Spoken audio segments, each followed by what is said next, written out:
Ini mohon maaf Mas Al ya, ini saya agak nyinggung masalah yang agak mungkin sensitif ya. Teman-teman yang dulunya dukung Pak Jokowi, kemudian sekarang berpisah, itu mereka menurut saya agak kurang menghargai juga Pak Jokowi itu punya mimpi. Jadi mereka ini punya mimpi sendiri yang mau dipaksakan kepada Pak Jokowi. Bagi saya itu tidak bisa. Sampean kalau sudah punya pemimpin, suka atau nggak suka, pemimpin itu juga harus kita hargai, punya mimpinya sendiri. Pak Prabowo juga punya mimpinya sendiri. Bener juga ya apa yang disampaikan oleh Gus Ulil, pemirsa. Teman-teman yang dulunya itu mendukung Pak Jokowi, yang kemudian berpisah sekarang, dia kurang menghargai bahwa Pak Jokowi ini punya mimpi besar untuk Republik ini. Sedangkan mimpi Pak Jokowi jelas sudah sangat terasa oleh masyarakat. Sayangnya teman-teman Pak Jokowi yang berpisah ini juga punya kepentingan atau mimpi yang mau dipaksakan kepada Pak Jokowi untuk dikabulkan. Ya jelas ini tidak bisa. Saya sangat percaya apa yang disampaikan oleh Gus Ulil. Karena Gus Ulil ini bukan kader partai dan juga bukan orang yang punya kepentingan politik. Gus Ulil ini adalah seorang tokoh Islam di Indonesia yang menjadi Ketua Lakpesdam PBNU Besakitma 2022-2027. Dan Gus Ulil sendiri pendiri dan mantan koordinator jaringan Islam. Gus Ulil berasal dari keluarga Nahdlatul Ulama. Ya, ayahnya Abdullah Rifai dari pesantren Mansajul Ulum tadi, sedangkan mertuanya Kiai Haji Mustafa Bisri, pemirsa, Kiai dari pesantren Raudatul Thalibin Rembang. Ya, jadi saya sangat percaya sekali apa yang disampaikan Gus Ulil, dan jelas apa yang disampaikan Gus Ulil ini ternyata sesuai dengan fakta. Mbak, mari kita simak terlebih dahulu pemirsa. Ini kan yang dimaksud Gus Ulil, bahwa Pak Jokowi itu punya mimpi besar. Mari kita simak bersama.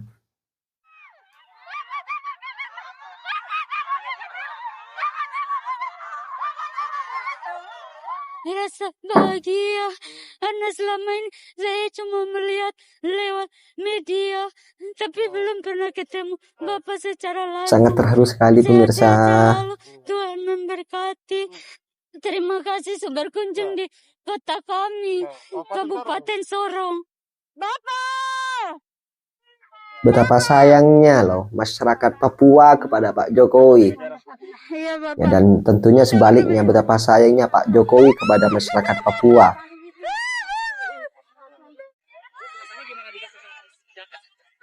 Rasa bahagia sekali. Saya dapat jaket macam gini. Hatar tahu mau bilang apa lagi buat Bapak, saya minta cuma terima kasih.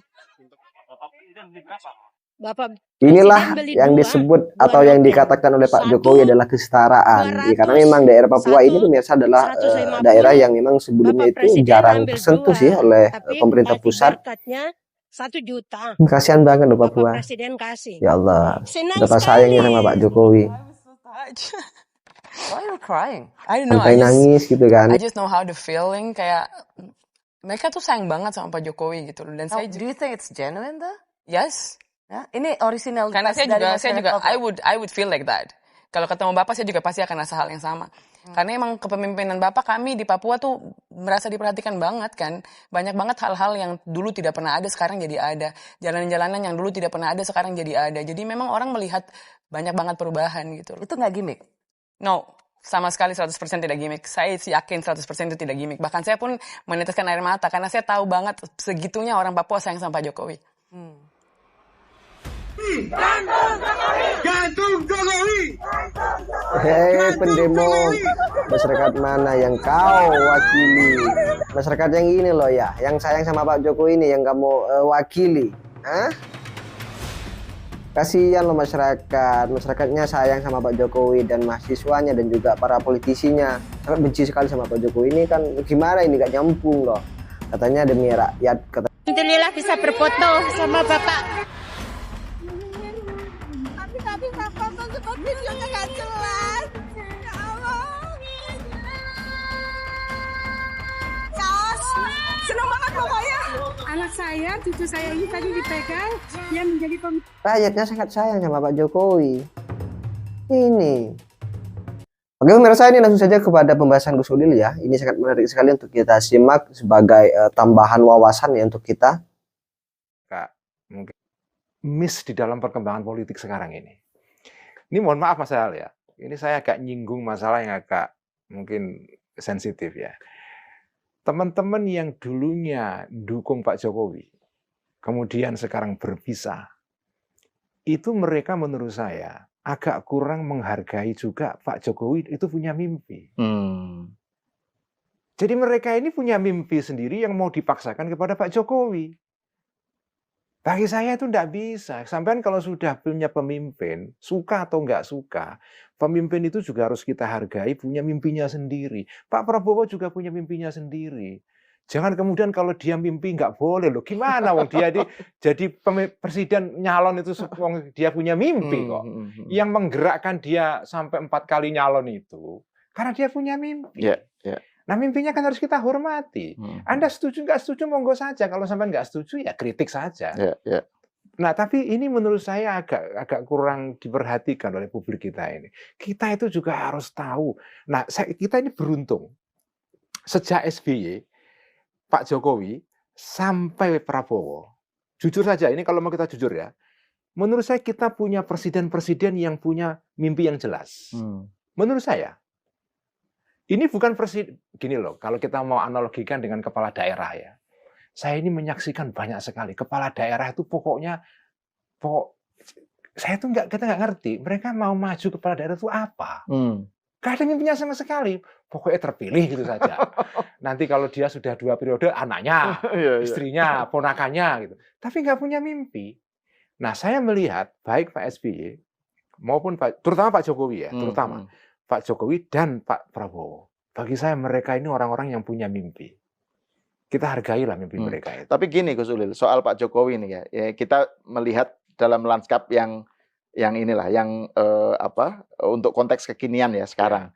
Pak Jokowi itu kan punya mimpi, misalnya kan. Terus kemudian yang menjadi banyak orang patah hati ke dia itu kan karena ada perkembangan-perkembangan terbaru tentang anaknya, gitu ya. Jadi ini bukan para pendukungnya yang berubah, Pak Jokowinya yang berubah. Dia nggak setia dengan mimpinya, gitu. Narasi semacam itu gimana menurut Anda? Menurut saya sih enggak. Kalau menurut saya ada satu fenomena menarik di dalam dukung-mendukung politik ini ya, yaitu bahwa pendukung-pendukung, tidak semua sih ya, tapi pendukung-pendukung ini juga punya mimpinya sendiri itu.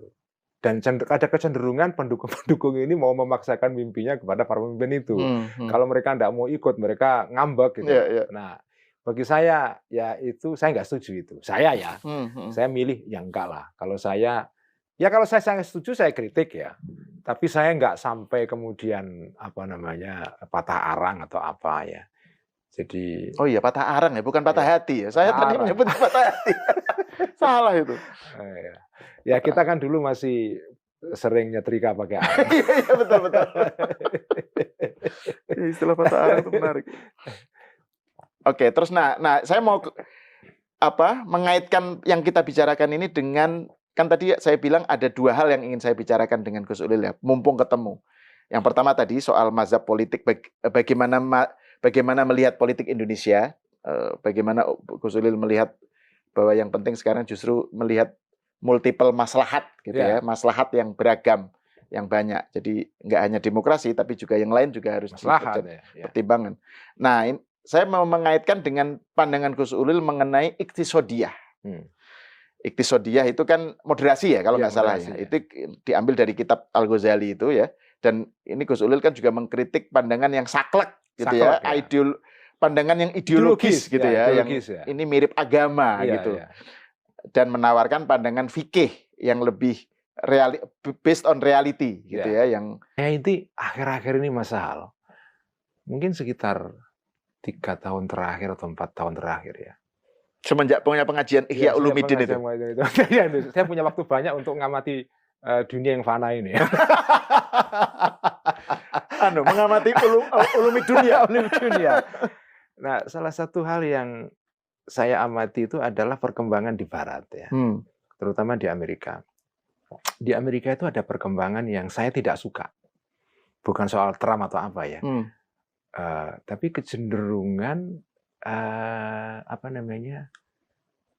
kecenderungan untuk orang atau kelompok ya memiliki suatu pandangan tertentu, tapi pandangan ini kemudian ya pandangan ini tentu pandangan untuk merespon suatu fakta tertentu di dalam masyarakat mereka, tapi pandangan ini kemudian disusun atau dirumuskan begitu rupa sehingga menjadi semacam kayak keyakinan baru.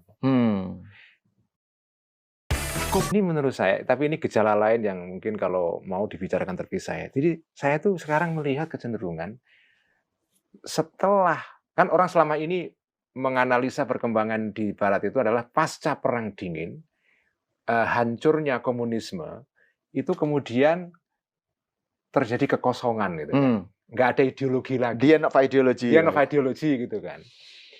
Nah, itu di satu pihak. Di pihak lain, kita sekarang di Barat kan melihat merosotnya agama, atau bahkan agama sudah tidak penting lagi. Pasca Christianity, post Christianity itu kan.